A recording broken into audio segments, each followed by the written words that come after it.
Welcome back to the channel, guys. Super high with you. Today I want to speak about Batman Brave and the Bold. At the time of this recording, Andy Muschietti is the director.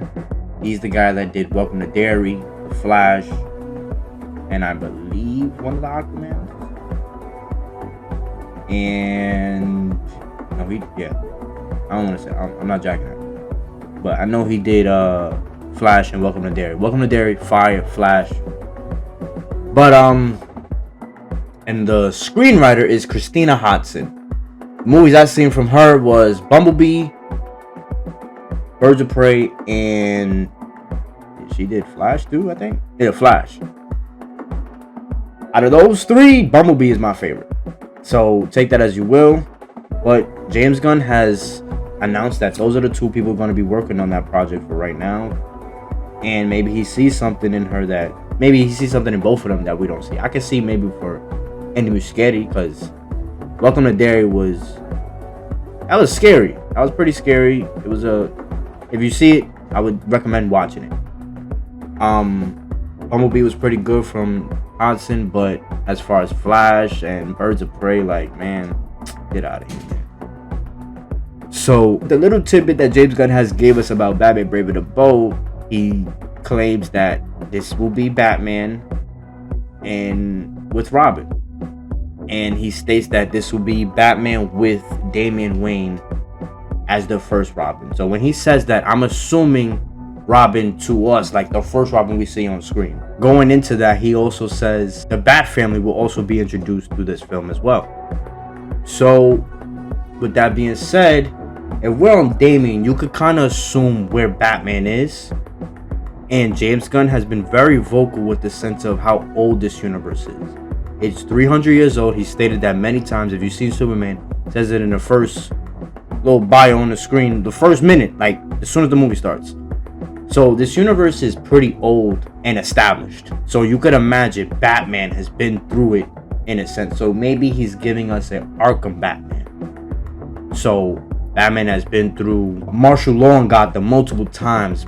Gotham has been up and down, destroyed, been through the whole, like, if you know the joke about Gotham go through it every other week. So that's what Batman has gone through. I could assume Batman has gone through some stuff with this in this Gotham. With that also being said, talk about the Bat family.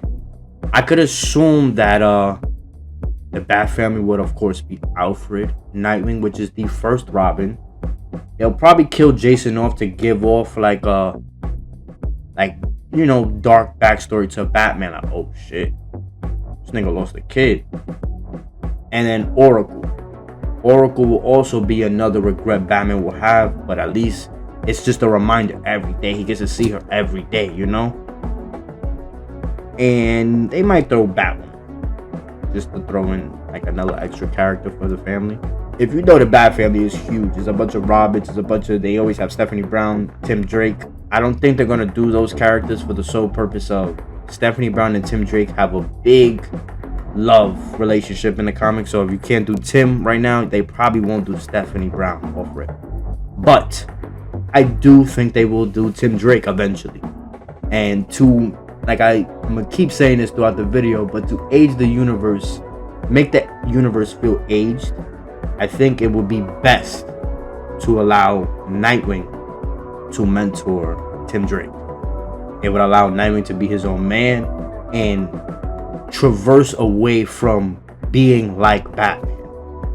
So Nightwing has always been the ground, I got you, nigga, I'm here. That's what he is for Batman. I'll be here, I got you. Even though you done me crazy, I won't be like you, and you know.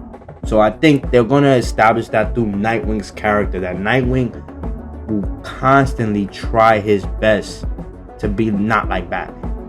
And speaking about Nightwing, if you know about Nightwing, Dick Grayson cannot be Nightwing without being with the Teen Titans. So going back to 300 years in, and with the whole title of the movie called Brave and the Bold, for those who don't know what Brave and the Bold is, what it means for Batman, or just DC in any case, but Batman mainly, is Batman has worked with certain superheroes. So just like Superman, they will feature probably 4 other heroes in his movie. So if you know Batman characters, oh, side note, I'll mention this in a second. But Green Arrow, Black Canary, probably Question, and they might show Azrael, they might show Huntress. You never know, but you could kind of get the kind. Or maybe I could even go. What's that guy name? What's the dude name? Got like green hair, crazy nigga. I'll throw him on the screen, but yeah, they could throw a bunch of characters in the movie, but they'll probably show certain characters just to emphasize, like, yeah, this is Batman and friends, if you will, and the family and all that. With the whole brave and the bold aspect, there is a character I want to speak about that was briefly in Superman. Metamorpho. Metamorpho is a character that I forget his name, but if I'm not mistaken, he used to work with Simon Stagg, and he went to Egypt, and he was sent to go after an artifact, the Orb of Ra, and he eventually found it, and it changed him, and he became the Elemental Man. But that is a character that usually works with Batman. So hear me out for a second. What if Metamorpho was in Superman secretly, right? Like Luthor had him captured, correct? But what if his whole goal to being in Metropolis, yeah, he had a baby, but he was sent to watch Superman. If you know anything about Batman, Batman likes to be one step ahead of everybody. And Superman, from what they said, he's at least 3 to 5 years in. So if this is the new guy on the block, and this is a 20-year Batman, you don't think, and off rip, Metamorpho turns his hand to kryptonite. My theory is that, what if Batman sent Metamorpho into Metropolis to keep an eye on Superman just in case, and Lex Luthor got a whiff of that and captured him? He just don't know who sent him. That will be like, oh my god. But I'm fetching. I am fetching. I will agree that I am fetching. But at the same token, I could fetch for the sole purpose that it's so much stuff that happened off screen in this universe. You know? It's 300 years that I haven't seen. So imagine 20 years ago. And from what they say, Batman is about no more than 25 years old as Batman. So imagine 25 years later. About 40, nigga. Maybe a little less. Maybe like 19, 20, 21. But no more than 25, I can see. So this is a very veteran, established Batman. This is Batman that has met villains. Like I said, been through the martial law in Gotham multiple times. Lost a sidekick. He lost Jason Todd. Barbara got her back broken. So this is a very veteran Batman. And I think they have kind of shown it. If you watch Creature Commandos, there's 2 villains that are in the show. So Dr. Phosphorus and Clayface. Dr. Phosphorus was a main character in the show. I don't know his name off the rip, but he was a main character in the show, and his origin story was that he was working with the mob in Gotham, and come to find out he was lying to them, and when everything was said and done, his family, and kind of threw him in a nuclear chamber because he was trying to make a cure for cancer, if my memory is right. And the help that they was getting was from another country, and they basically killed Phosphorus. Phosphorus came back to life as a radioactive skeleton, and he killed majority of the mob in Gotham. And he ran Gotham for some time or whatever, and Batman was the one who locked him up.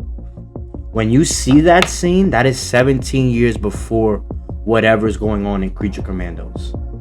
That's 17 years. And from Creature Commando's timeline to Superman's timeline, it's in the same year.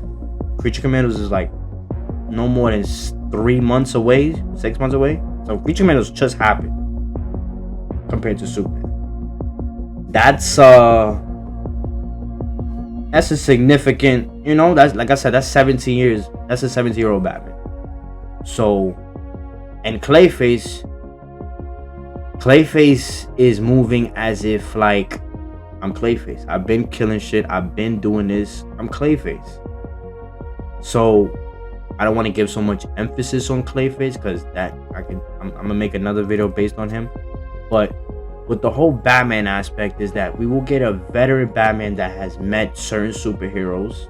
He's probably met your Wonder Woman, Aquaman, Hal Jordan, Barry Allen, such and such, Adam, whoever the case may be. He's met a bunch of superheroes, and Batman is a bit standoffish.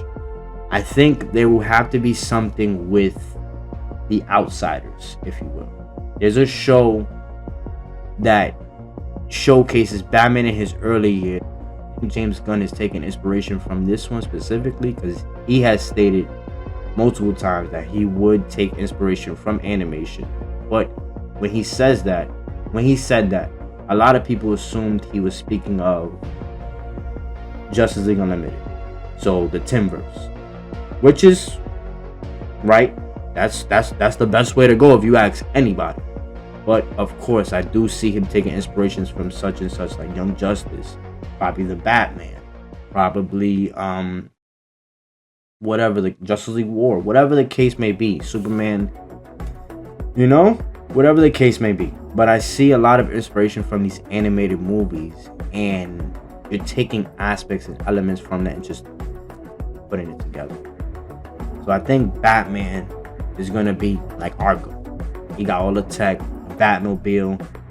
This man might have plans for certain superheroes. That's why I think Metamorpho was out there, just to test the water. Like, I got something in the bag for this guy too. Because like I said, if this is a veteran Batman, and this is a Batman who has suffered, who has lost, who has this, so imagine a Batman with precautions.